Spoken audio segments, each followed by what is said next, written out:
welcome to Flock Talk. Today we're going to be doing a training tutorial on how to teach your bird to hang.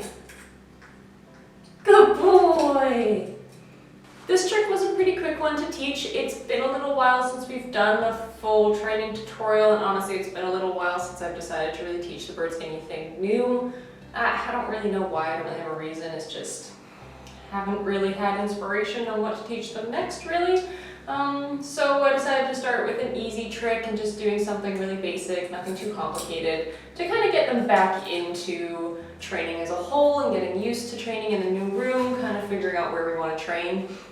So we decided to do this one because it's a pretty easy trick. It's not super hard. It took Newt 3, maybe 4 sessions to figure it out, and he did pretty good. He's figured it out, so it was a pretty quick and easy one to teach him. There's no real purpose for this trick, to be honest with you. With most things I can say that it can help with nail trimming and things like that. But this is just good fun, something to do to keep yourself occupied when we're stuck inside. And just something else to give them a little bit more variety, do something different in the day, and you know, why not? I was running out of ideas, this is where we ended up. This trick could be helpful for if your bird doesn't like having their feet handled, but you can just take a look at them. This way Newt's lifting his foot off the perch, I can make sure there's no sores, there's no bumblefoot developing, his nails are a good length, things like that. It was really more just a way to get Newt used to training because he does get really aggressive when he gets overexcited. So this was an easy hands-off sort of training we could do that would be really good for most birds that do have that same problem, because you at no point have to get super close to the bird. The closest you get is when you give them a treat. So it's a nice way to introduce more aggressive birds into training and kind of regulating that overexcitement problem. But otherwise, yeah, just a really random, fun thing to add to the repertoire, I guess. So to start off this trick, all I'm going to do is basically let Newt just take a treat from my hands. I'm going to kind of lure him forwards, and anytime he tips forwards to bend over or kind of flips upside down on the perch, I'm going to reward him for that. I am using a clicker in this video, however you don't need to. This trick is kind of basic enough where the communication can be a little bit more vague and they can understand it pretty easily. But the steps are pretty much the same all the way through this. We're just gonna pull our hands in a downward motion and have him kind of reach forward for the treat. If your bird struggles to lean forwards that far, break it down into smaller steps, have them just reach forwards, then tip your hand a little further down, and so on and so forth. Not all birds are going to be comfortable flipping upside down right off the hop. You can also take a look at the perch that they're standing on. You know, is it the right size for their feet? Is it easy to grip? Is it maybe a little slippery or maybe a little bit too wide for them to feel comfortable gripping? Because all those things will impact the way that they stand on the perch and how comfortable they feel actually flipping themselves upside down.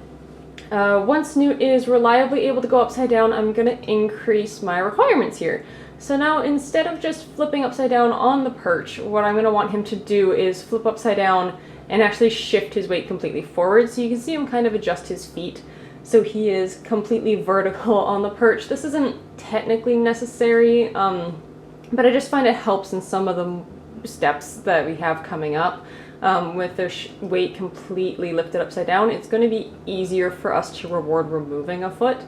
So to get him to do that, I'm just holding the treat down really far and then having it just a little bit out of reach, so he kind of has to adjust the way that he's on, because when he leans forwards initially, his feet are actually kind of on the front of the perch, which limits how far down he can reach. So by me putting my hand that little bit lower, he has to adjust his feet to actually being on the bottom of the perch to be able to reach where my fingers are, and that's going to get him in the position that I want him in, being completely underneath the perch, being completely perpendicular to it and perpendicular to the floor, which will put him in the proper body positioning for what we're going to be trying to achieve next, which is moving his feet and getting him to actually lift a foot off the perch.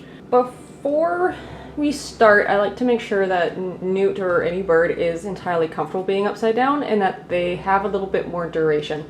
Because what's going to happen is if we don't put them upside down in the position we want them and wait a couple seconds and build that duration and build that length of being upside down, he's going to get frustrated because he hasn't had to stay upside down for that long before getting a reward. Because up to this point, we've just been having him go upside down and take the treat and then get him to go back up. So what I'm going to start introducing is actually a cue to get him to flip back up onto the perch, and that's me just saying up or get up and gesturing my hand upwards. So he's reaching down for the treat, I'll give him one at the very bottom, and then as he gets up or right before he gets up, I'll quickly say up and flip my hand up. And what's that going to start doing is teaching him to stay down until I flip my hand up. Now if Newt goes up before I've given him the cue to get up, he doesn't get an extra treat. So we're not saying no, we're not punishing him or anything for going up on his own accord. If he wants to go up, whatever he can. But if he waits those couple extra moments for me to tell him to get up, he will earn an extra reward. And gradually he'll start figuring out that staying down there and waiting for that cue, telling him to get back up from his position, that's going to build that duration a little bit longer. He knows he's going to earn that extra treat, and it's just going to be a little bit more motivating for him to want to stay upside down those couple extra seconds.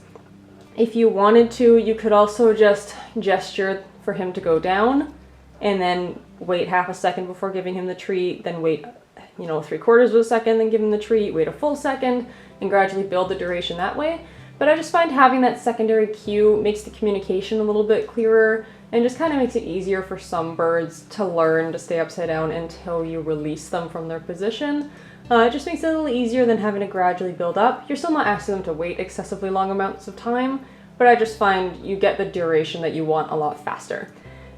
So now that Newt is totally comfortable upside down and waiting for me to tell him to get back up, I'm gonna start, and it's really hard to see, and I should have adjusted the camera, but I didn't, but we're gonna start clicking and rewarding anytime he loosens one of his feet.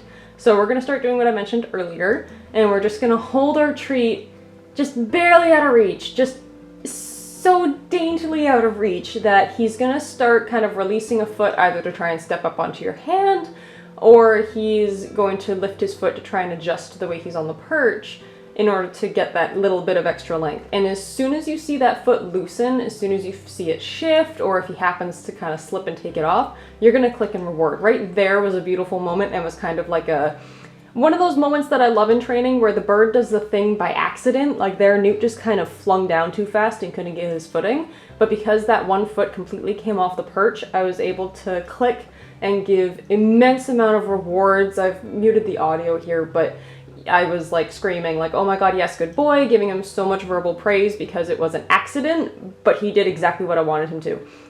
When you have moments like that where they do the thing by accident, you need to make it the happiest moment possible. You need to give them so much verbal praise, so much excitement. I usually give them a couple extra rewards, just so that way in their brains it really locks in that whatever accidental thing happened in that moment was 3 times more reinforcing than all the other things they've done before. So it takes a while for those connections to happen, but the more that you make those accidental moments reinforced, the more likely they are to repeat them. So as we can see here, Newt's starting to pick up on what I'm asking for. You can start seeing him kind of looking and thinking, going, okay, I know it has something to do with my feet, but I'm not totally sure what. And you'll see him kind of fiddle with his feet, kind of loosen a couple toes. And we're just waiting for that moment right there where he realizes it's when he goes to get up and releases a foot. And this kind of makes it difficult for me because now he thinks getting up is where the reward is.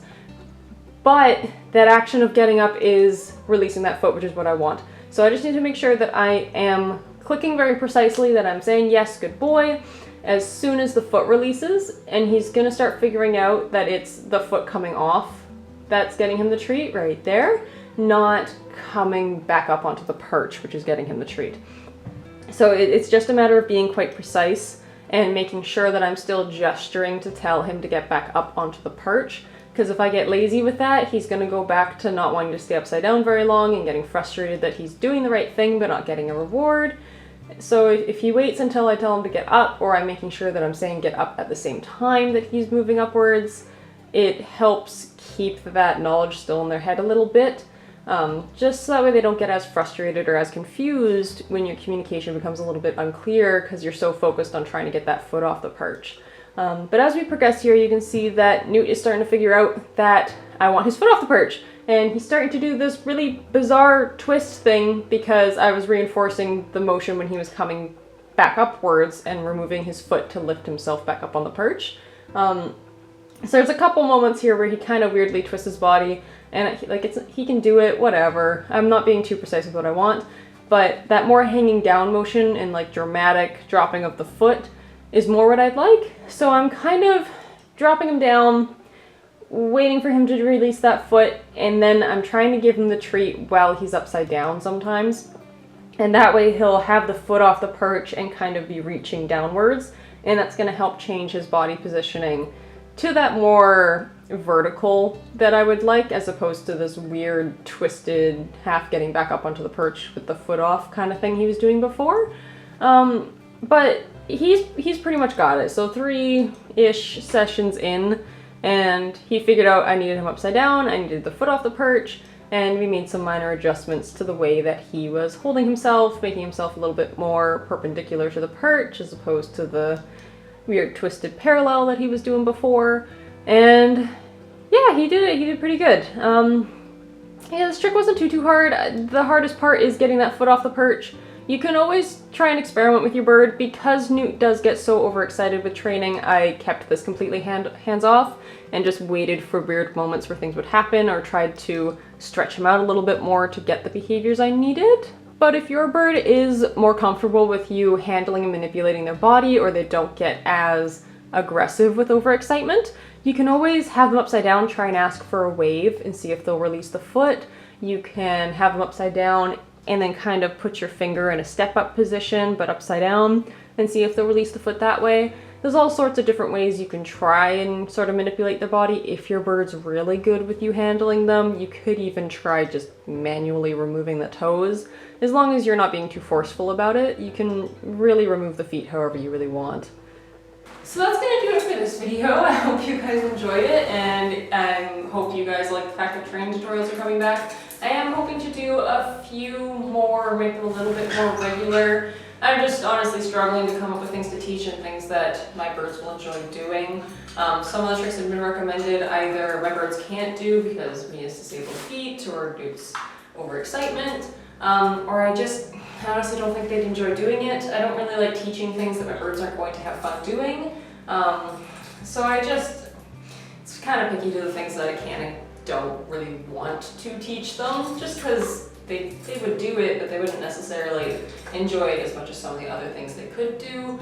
So as I kind of think up new things to do and things to go over, I will be trying my hardest to make training tutorials come back a little bit more. But no promises that they will be extremely regular. It's more just something fun to kind of get us back into the mode of training, and as we get back into a routine, we'll kind of figure those things out as we go. In the meantime, that's going to about do it for this video. I have a couple different ideas for ones coming up, going over more strategies with training, different things you can do, kind of little tips to make training move a little faster, and maybe doing videos like that while I try and figure out exactly what I want to teach. Just because I feel like that content might be helpful to some people and things like that, so keep an eye out for those. But that's going to do it for this video. Thank you guys so much for watching, and I'll see you all in the next one. Bye!